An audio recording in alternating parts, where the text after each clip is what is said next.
Hello guys! Welcome to Riffle Range Nature Park! Ta-da! Where the beauty is in me and to the nature! Okay, have a tour. Tour ko kayo. Logic map. Okay, ito po yung map. Para iwas ligaw. Kasi ligawin tayo ng landas. Kita na po yung brako. Nalalaglag yung dede natin. Po. Siyempre, general ways. Po. Yan. Separate natin yung plastic mong kaibigan at sa maingay mong kaibigan na dilata. Siyempre, di nawawala ang defibrillator. Siyempre, withdraw ka ng drinks. If you're thirsty to quench your tears, withdraw kayo ng drinks dito. Via card or via coins kasi barya lang hanggang hating gabi. Yan. Siyempre, for safety. Something's going to happen because in the middle of a forest to eh. Yeah. Kung gustong nawalan po kayo ng top up, yeah, may next po sila. For your MRT there. Tapos meron din siyang toilet. Yeah, toilet. Tapos yung mga araw-araw na papunta po sa kabilang ibayo ng daigdig. Kung may sasakyan kayo na nakaparke banda doon, yun po. At yung, ito naman po yung pupuntahan namin where we lived before. At meron po silang info about the community, the wildlife. Kita ba? Ayan, kita. Ayan. Visit na guys. It's a very cool place. Tapos meron silang ceiling fan.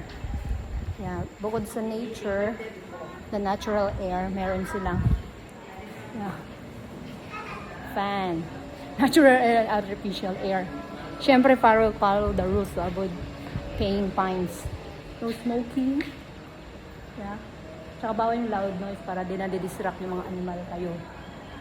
Tsaka yung bawal rin po dito, which is usually ginagawa ng marami is yun, mag-gather sila. Which is nakaka-affect yun because they're throwing their rubbish everywhere. So it affects the nature.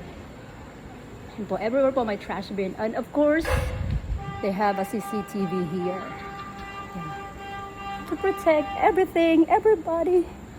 Yan, may camera po banda doon. Zoom natin.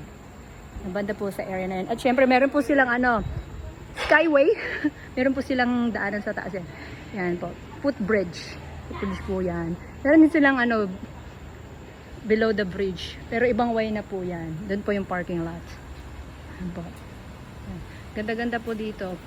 Lalo na kung kayo sa akin lang nakatingin. Alright? Siyempre po, it's one of the most visited because it's a very cool, cool place. Yan po. And there's a map. Every parker, there's a map to prevent lost and found. Yan po. There's a old quarry here. Yeah, we will walk.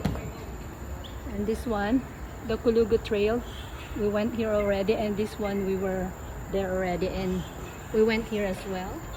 Yeah, may mga legend, mobile legend.